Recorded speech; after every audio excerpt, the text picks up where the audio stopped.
नमस्कार दोस्तों, आप सभी का स्वागत है आपके YouTube चैनल अक्षय के यादव क्लासेज में। कल तक हम पढ़ रहे थे बहुपद। बहुपद में हम कुछ टॉपिक को कवर कर चुके हैं। कॉन्सेप्ट की क्लास थी, कॉन्सेप्ट क्लियर होना था। कॉन्सेप्ट में कुछ अभी बचा भी था। शुरुआती में हम क्या पढ़े थे? बहुपद। बहुपद क्या होता था? ऐसे भी जी व्यंजक होते थे जिसमें चर, अचर और घातांक आते थे, बहुपद कहलाते थे।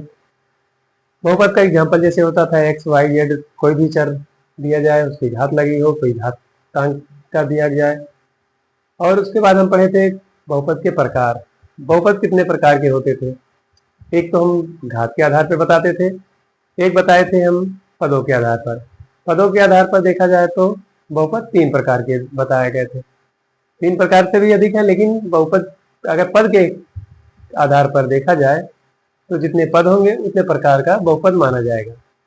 अगर मान लीजिए कहीं बहुपद में एक पद दिया गया है तो एक पदी बहुपद होगा, 2 पद दिया जाए तो 2 पदी बहुपद होगा, 3 पद दिया गया है तो 3 पदी बहुपद होगा।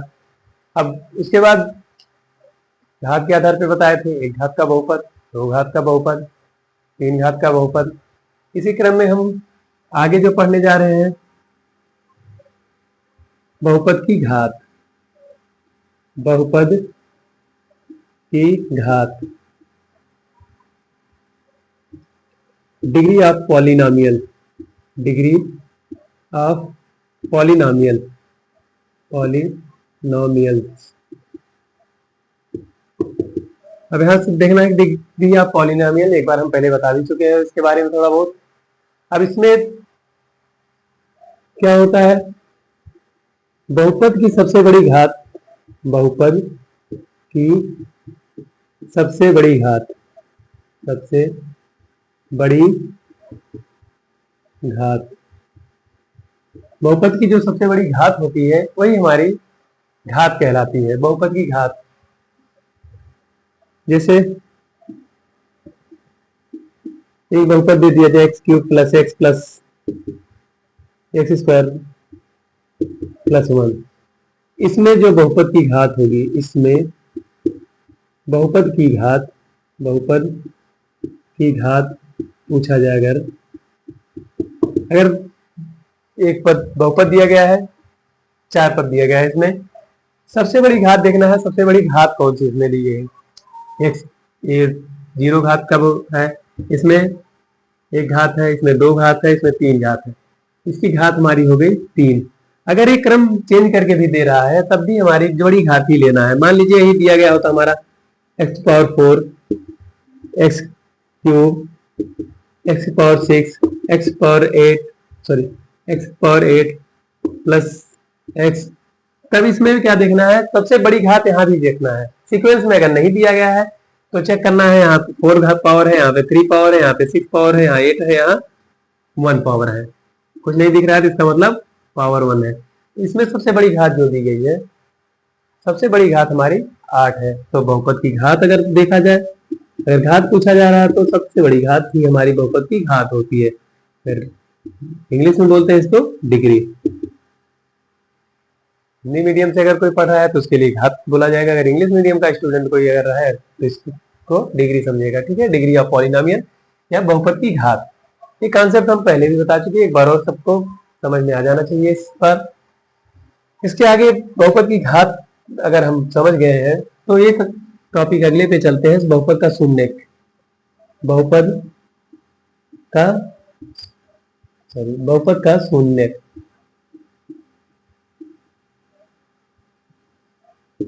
Zeros of polynomial.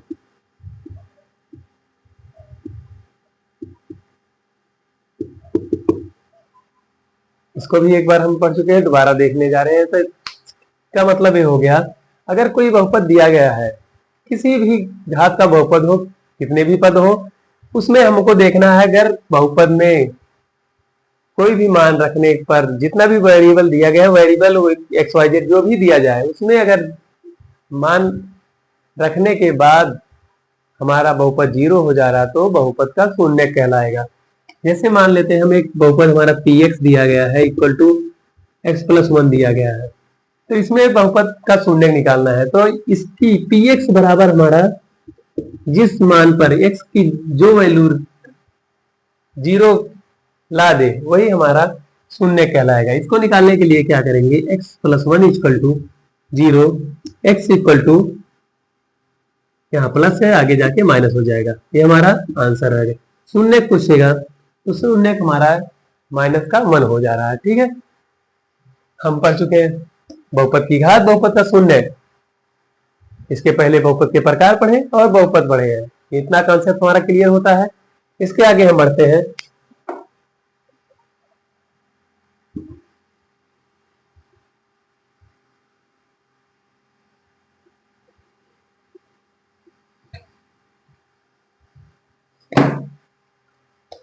बहुपद का गुणांक, अगला क्या पॉइंट हमारा है, बहुपद का गुणांक। Coefficient of polynomials. बहुपद का गुणांक क्या होता है, किसी का गुणांक अगर पूछा जाए, गुणांक का मतलब 2x मान लीजिए दिया है, 2x क्यूब दे दिया जाए, 3x पावर 5 दिया गया है और 2x की पावर 4 दिया है, x क्यूब दे दिया जाए, x स्क्वायर दे दिया जाए, x प्लस 1 दिया जाए। इसमें क्या करना है, कोफिशिएंट अगर पूछ रहा है बहुपद का गुणांक, इसका मतलब हुआ जिससे गुणा किया जाए। अगर पूछेगा बहुपद का गुणांक क्या, तो घात दे के पूछेगा कि एक्स स्क्वायर का पूछ रहा है कि एक्स क्यूब का पूछ रहा है कि एक्स पावर 4 का पूछ रहा है कि एक्स पावर 5 का पूछ रहा है, तो जिसके अकॉर्डिंग पूछा जाएगा उसी के अकॉर्डिंग हमें बताना होगा। जैसे यहाँ पूछा जाए 2x में x का गुणांक, x का गुणांक, गुणांक इसका मतलब साफ है कि गुणा जिससे किया गया हो। x का x में गुणा किससे किया गया है, ये 2 है और x है, गुणा किससे किया जा रहा है, 2 से, तो गुणांक क्या हमारा बनेगा, गुणांक हमारा 2 बन जा रहा है। ठीक, और इस बहुपद में मान लीजिए अगर दिया जाए x की पावर 4 का गुणांक पूछा जाए, x पावर 4 का गुणांक, x पावर 4 का गुणांक अगर पूछा गया है, तो इसमें क्या करना है, पूरे बहुपद को एक बार हम चेक करते हैं। x का 1 2 3 4 5 जितनी भी घात दी गई है, पहले हम देखेंगे कितनी घात दी गई है, घात से हमें कुछ नहीं लेना देना है, सिर्फ और सिर्फ हमको x की पावर 4 देखना है। x पावर 4 कहाँ पे दिया गया है, ये हमारा आता है x की पावर 4। अब इसमें जिसका पूछेगा x पावर 4 का पूछ रहा है, तो x की पावर 4 को छोड़ के जितना भी इसमें मल्टीप्लाई किया गया है सब उसका क्या होता है, गुणांक है। x की पावर 4 का गुणांक हमारा हो जाएगा 2। ठीक, इस प्रकार से कोई भी बहुपद और दिया जाए, x power 5 plus x power 9 plus x power 11 x power 18, इस तरह से दिया जाए। अगर मान लीजिए पावर सीक्वेंस सही क्रम में ना देखे तब पूछा जाए एक्स की पावर 18 का गुणांक, अगर इस तरह से दिया गया है और पूछा जा रहा है हमसे गुणांक, फिर भी वही हमें पुराने नियम पे ही चलना है, सबके लिए रूल एक ही है। इसका चेक करते हैं, गुणा किससे किया गया है, 1 into x power 18, x power 18 में मल्टीपल किसका क्या आ रहा है, 1 आ रहा है, तो ही हमारा गुणांक कहलाएगा। कोई भी बहुपद दिया जा रहा है तो जो बहुपद में जिससे गुणा किया गया है वही उस घात का गुणांक बोलेगा। जो बहुपद दिया जाए उसको पहले देखते हैं किस घात का पूछा जा रहा है, एक घात का गुणांक पूछ रहा है कि दो घात का गुणांक पूछ रहा है कि तीन घात का पूछ रहा है। जितने घात के गुणांक को पूछ रहा है उतने घात के गुणांक को पहले उतनी घात के पद को देखते हैं। जैसे यहाँ एक्स की पावर 4 का पूछा गया था, एक्स की पावर 4 वाले पद पर हम चल रहे थे। एक्स की पावर 4 के पद पे जाने के बाद देखते हैं कि यहाँ पे हमारे 2 से गुणा किया गया था, 2 से गुणा किया गया था, तो इसका मतलब हमारा गुणांक 2 आ जाता था। इसके बाद यहाँ पे 2x का पूछा गया था, 2x में 2x में x का गुणांक पूछा गया था, तो x का गुणांक 2 हमारा आ जाता था।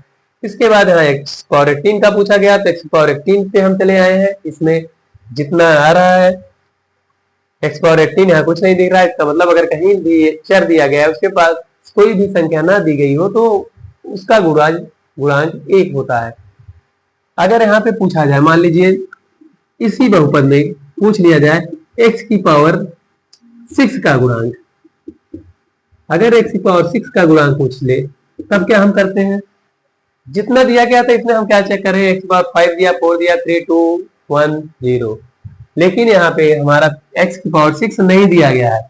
अगर x की पावर 6 नहीं दिया गया है कोई भी ऐसा गुणांक पूछा जाए, ऐसे पद का गुणांक जो उस पद में दिया ही ना गया हो, जो बहुपद में दिया ही ना गया हो, इसका मतलब हम क्या कर सकते हैं, इसको x की पावर 6 यहाँ पे हम बनाएंगे। x की पावर 6 कैसे बनेगा, प्लस इसी में कर दे रहे इधर x की पावर 6। अगर जीरो से हम गुणा करते हैं तो इसका मतलब कोई प्रभाव नहीं पड़ेगा उससे, तो जो जीरो हमारा होगा, अगर कोई भी टर्म नहीं दिया गया है वही उस टर्म का गुणांक पूछ ले तो हमारा उस टर्म का गुणांक जीरो हो जाता है। अगर कोई पद दिया गया है उसने ऐसा गुणांक पूछे जो उस पद में ना दिया गया, ऐसी घात का गुणांक पूछे जो घात उसमें हमें ना मिले। अगर वो घात हमें नहीं मिल रही है तो क्या करते हैं, उसका गुणांक हम जीरो लिख देते हैं।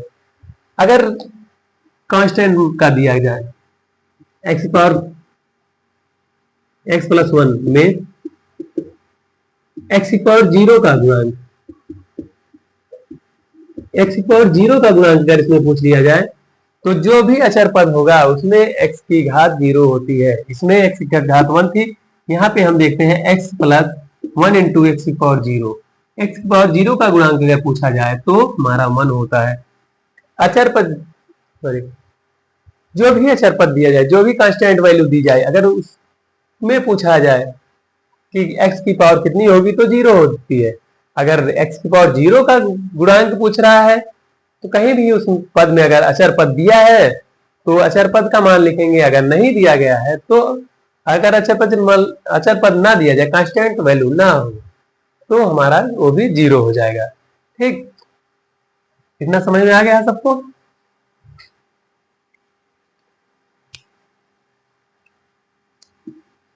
इसको हम इरेज कर रहे हैं।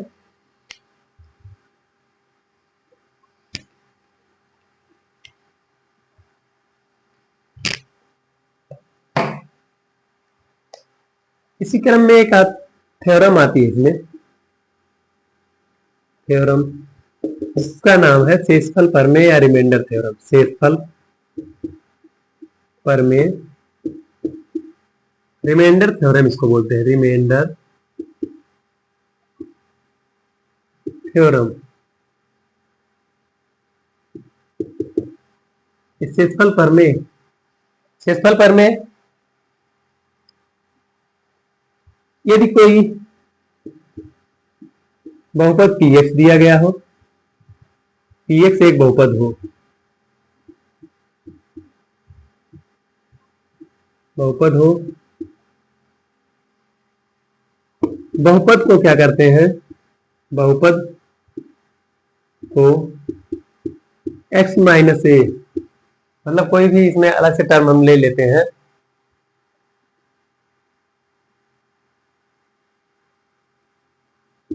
से भाग देने पर, भाग देने पर या भाग करने पर शेषफल जो हमारा आता है, शेषफल टी ये होता है। इसका मतलब ये हो गया कि कोई बहुपद दिया जाए और x के बजाय कोई कांस्टेंट वैल्यू के साथ उसको डिवाइड किया जाए, तो डिवाइड करने के बाद जितना कट रहा है तो कट जाने दीजिए उसको, जो बचेगा वो हमारा क्या होता है, उसका शेष होता है। जैसे मान लीजिए हम नॉर्मल जो डिवाइड करते हैं, यहाँ 16 को हम 5 से मान लीजिए डिवाइड कर रहे हैं, तो ये कितने बार में जा रहा है, 3 टाइम जा रहा है, 3 5 से काटेंगे तो 3, तो ये हमारा बच जाएगा रिमाइंडर। यही हमारा रिमाइंडर होता है, रिमाइंडर। इसमें रिमाइंडर हमारा होता था, तो जैसे यहाँ पे रिमाइंडर हमारा आ रहा है, ऐसे सेम बहुपद में भी आता है। बहुपद में भी पहले डिवाइड करेंगे, जब डिवाइड कर दिए जहां तक कट रहा है वो तो हम काटते चले जाएंगे, लेकिन जो शेष बचेगा वो शेषफल हमारा होगा। अगर मान लीजिए कोई बहुपद px दिया गया है, एक बहुपद px दिया जाए और यहाँ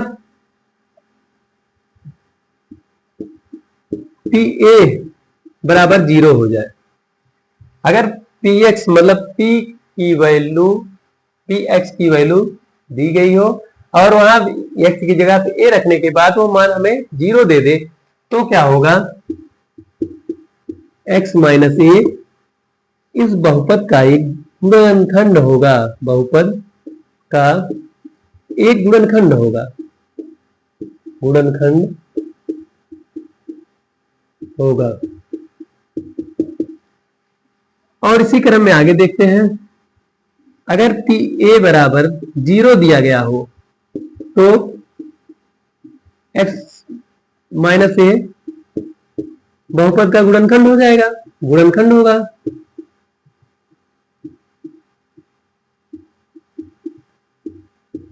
और इसका उल्टा अगर दे दिया जाए, मान लीजिए इसके अलावा x माइनस a बहुपद का गुणनखंड है, बहुपद का गुणनखंड दिया गया हो, x माइनस a बहुपद का गुणनखंड दिया गया हो, गुणनखंड दिया गया हो, अगर बहुपद का गुणनखंड दिया गया हो तो a बराबर हमारा 0 होगा। इसका मतलब ये हो गया, अगर रिमाइंडर नहीं आ रहा है तो ये गुणनखंड होगा। गुणनखंड अगर दिया गया है तो उसकी वैल्यू रखने के बाद मान 0 हो जाएगा। अगर बहुपद 0 करके दे रहा तो किसी पद पर अगर वह बहुपद 0 हो रहा है, कोई भी वैल्यू रखने पर, अगर कोई वैल्यू रखने पर 0 दे रहा है तो इसका मतलब वो ये उसका गुणनखंड होगा। अगर गुणनखंड नहीं होगा तो उस मान पर वो 0 नहीं आएगा।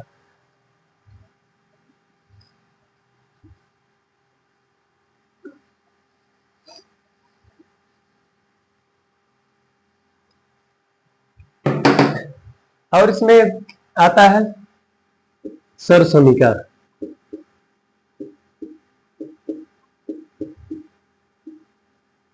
एक पॉइंट इसमें हमको और देखने को मिलती है, सरसमीकाएं। चाहे सरसमीका बोलो चाहे सरसमीकाएं, मतलब एक से अधिक ही आएंगी।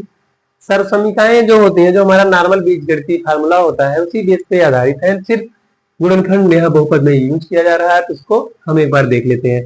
पहला हमारा होता है a प्लस बी का होल स्क्वायर, ये हो जाएगा a square plus 2ab plus B square.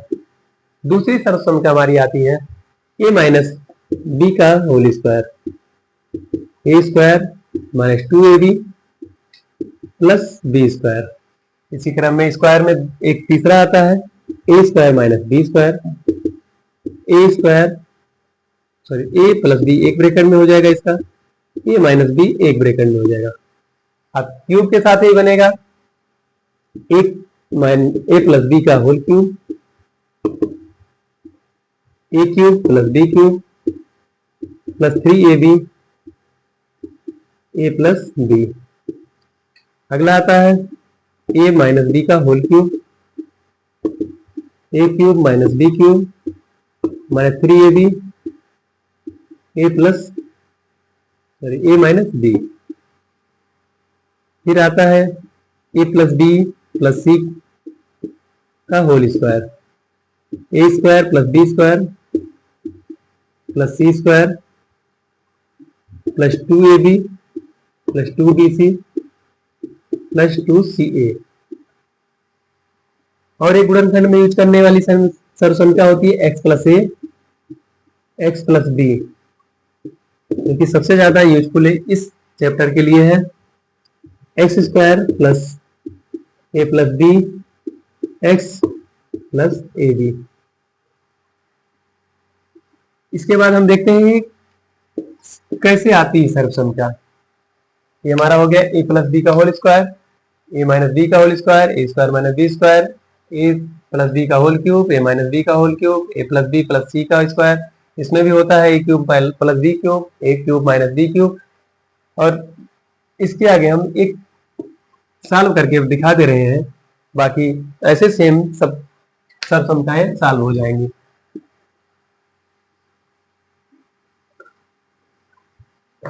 जैसे मान लीजिए हमको एक सरसमीका दीजिए और उसको दे दिया जाए प्रूव करने के लिए, प्रूव करना है हमको। इसमें क्या करते हैं, एक पद को हमें लेना है, जिस तरफ से हमको लेना है कि हम एक चाहे लेफ्ट का ले चाहे राइट का, एक तरफ से लेंगे दूसरे तरफ का आ जाएगा, आसान हमको पड़ेगा। मान लीजिए हम यहाँ पे हम लेफ्ट हैंड साइड ले रहे हैं, लेफ्ट हैंड साइड लेंगे तो हमको राइट साइड लाना रहेगा, राइट का अगर लेते हैं तो लेफ्ट साइड लाके प्रूव करना रहेगा। ए प्लस बी दिया गया है, इसका होल स्क्वायर, इसको हम लिख सकते हैं ए प्लस बी स्क्वायर है, इसका मतलब वही पद हमको दो बार लिख के दिया गया है, ए प्लस बी दो बार।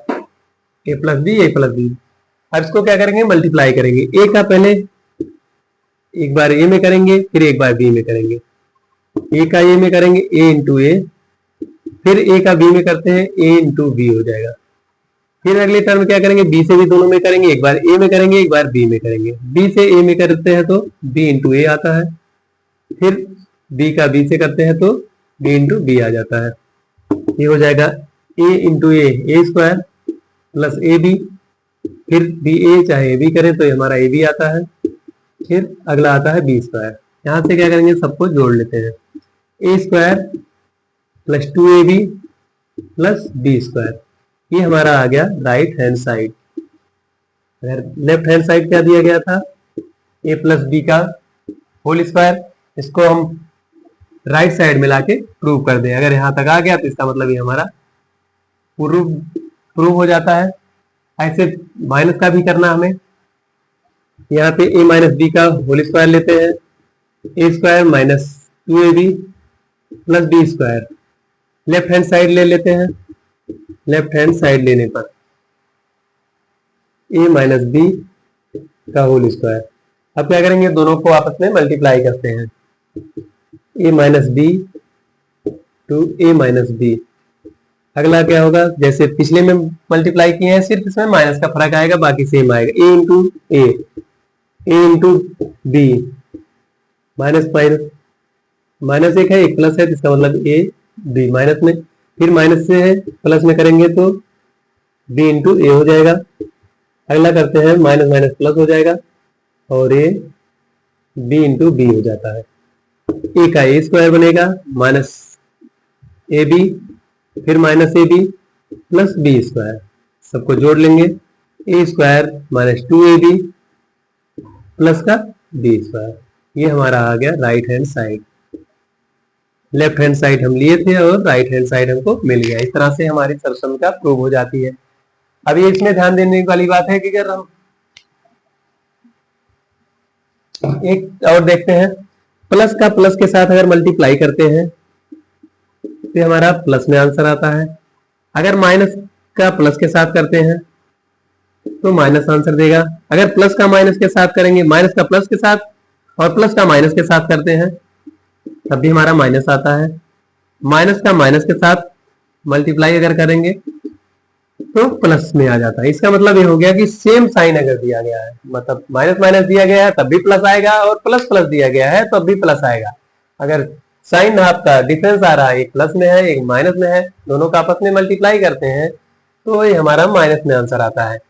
इसमें क्या करना है, मल्टीप्लाई करके सिर्फ माइनस प्लस को ध्यान देना है। माइनस प्लस को ध्यान देते हुए एक डाट ये करेंगे। अगर मान लीजिए कोई भी स्क्वायर हम निकालते हैं, जिससे मान लीजिए ए इंटू ए करते थे, ए स्क्वायर बनता था, यहाँ भी वही हुआ है, ए स्क्वायर बराबर ए इंटू ए, चाहे इधर से करो चाहे इधर से, है तो ए स्क्वायर ही।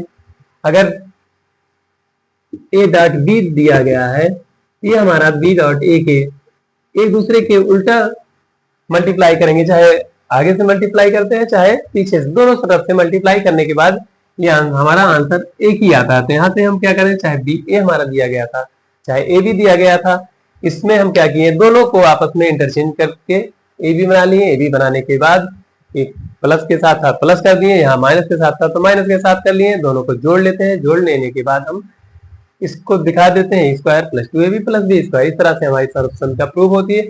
और आगे भी ऐसे सेम ए प्लस बी का होल क्यूब, ए माइनस बी का होल क्यूब, ए क्यूब प्लस बी क्यूब, ए क्यूब माइनस बी क्यूब, ए प्लस बी प्लस सी का होल स्क्वायर।